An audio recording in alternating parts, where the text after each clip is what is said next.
Hi readers, welcome back to my channel, Lila Wanders and Reads. Lee here with not my weekend books, because if you follow my shorts, you know that I wasn't successful reading anything last week. So this is a book haul, which coincidentally got me excited about reading again. That and the fact that I made a promise to myself that I did not have to post the week of Thanksgiving, because I just was in such a rut or a slump.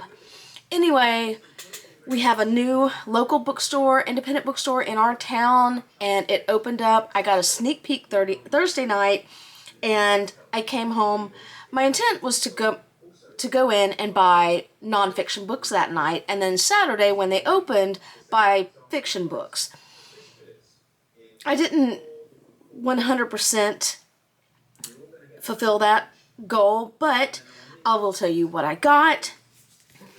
First of all, just a little update on me. If you don't follow along my shorts, I applied last weekend to graduate school. I do not know if I'll get in. My GPA as an undergrad was terrible. I overthought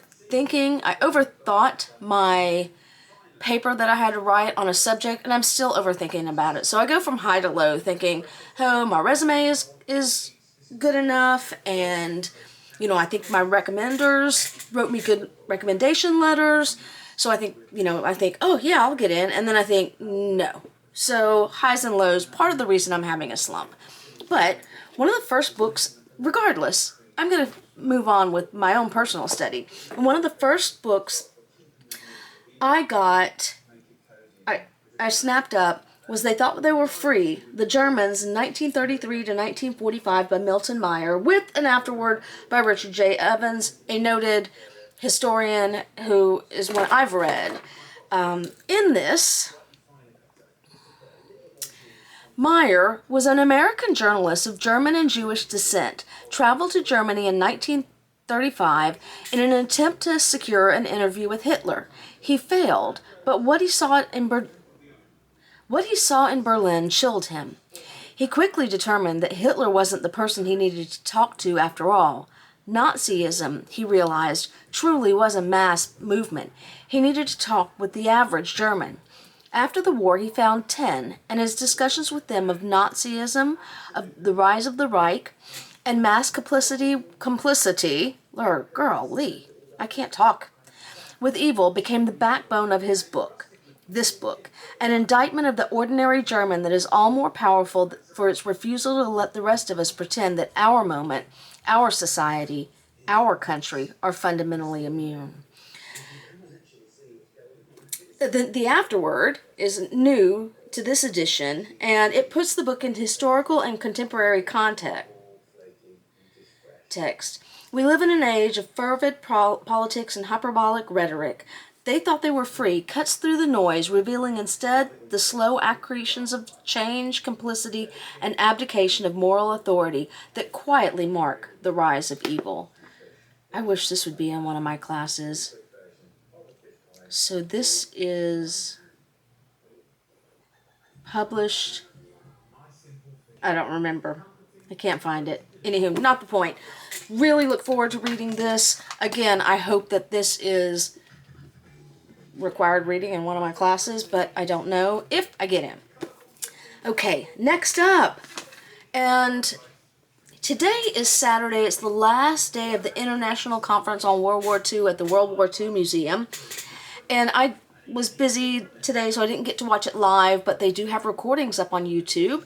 And coincidentally, I did not know this when I picked up this book, but Lynne Olson, who wrote The Sisterhood of Ravensbruck, how an intrepid band of French women resisted the Nazis in Hitler's all-female concentration camp. So she was speaking today at the conference, and I'm going to watch it later this evening. I grabbed this book without knowing it. I've got another book on Ravensbruck somewhere behind me. In this one,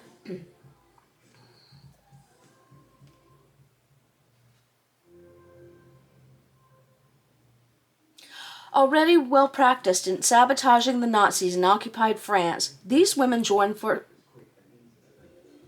forces to defy their German captors and keep one another alive. The Sisterhood's members, amid unimaginable terror and brutality, subverted Germany's war effort by refusing to do the assigned work. They risked death for any infraction, but that did not stop them from defying their SS tormentors at every turn, even staging a satirical musical revue about the horrors of camp. After the war, when many in France wanted to focus only on the future, the women from Ravensbruck refused to allow their achievements, needs, and sacrifices to be erased. They banded together once more, first to support one another in healing their bodies and minds, and then to continue their crusade for freedom and justice, an effort that would have repercussions for their country and the world into the 21st century. Really look forward to reading this or using this as a reference. If I get accepted into this program, it is a World War II studies program. It is the only one that's just World War II that I've been able to find. I want my focus to be on women in the war. So this book, along with another book I started reading, Code Girls, which I've had for a long time, are books that I intend to use as references for my studies. And if I don't get in, I think I'm going to go back to my idea of my Women in War series and work more on that. So really look forward to using this as a reference and at some point in the future reading it. At this point, I have way more books than I can possibly read. The final book that I picked up Thursday night from Bound and Vine, the new Fayetteville, North Carolina independent bookstore, is Nora Roberts' The Seven Rings. It is the Lost Bride trilogy, book 3. And look, I've got low expectations of this, but I am ride or die Nora Roberts. It's just the second book in this series really disappointed me. I did a video about that then last year sometime. So I don't have high hopes. I do think I can finish it though because it is Nora Roberts and I know her writing style. She's always been a comfort read for me. So basically, let me tell you what this one's about. Long ago, Arthur Poole built a grand house overlooking the turbulent ocean in a Maine village that bore his name.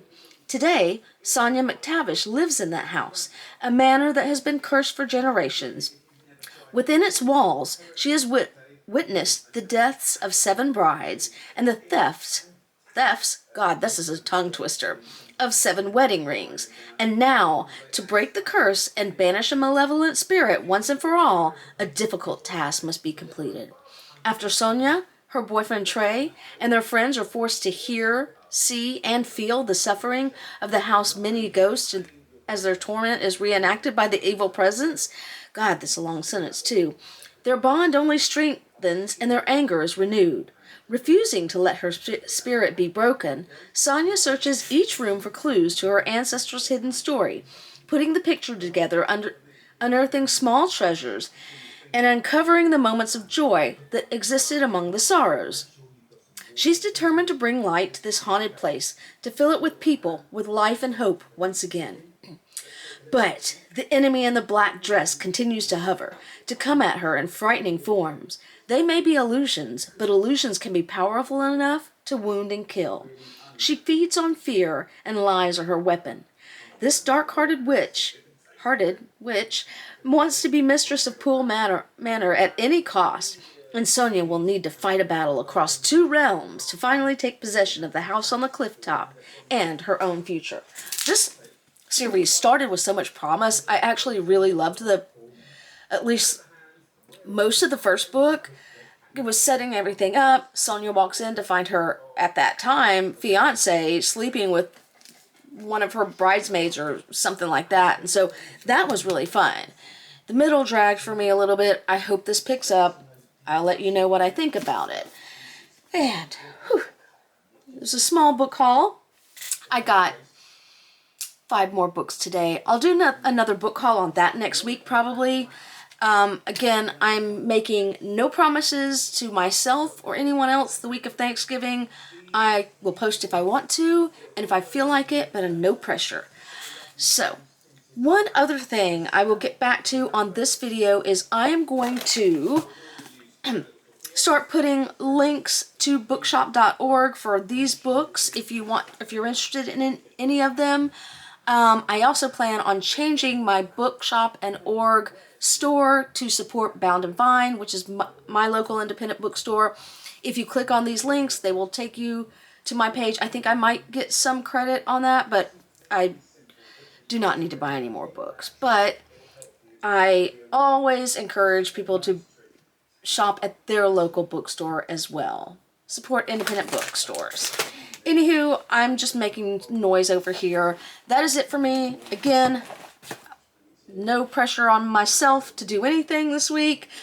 And if you've stuck with me this far, as always, thank you for sticking with me on my journey, and happy reading. Roll them out to around 3 or 4 millimeters thick. And the good news is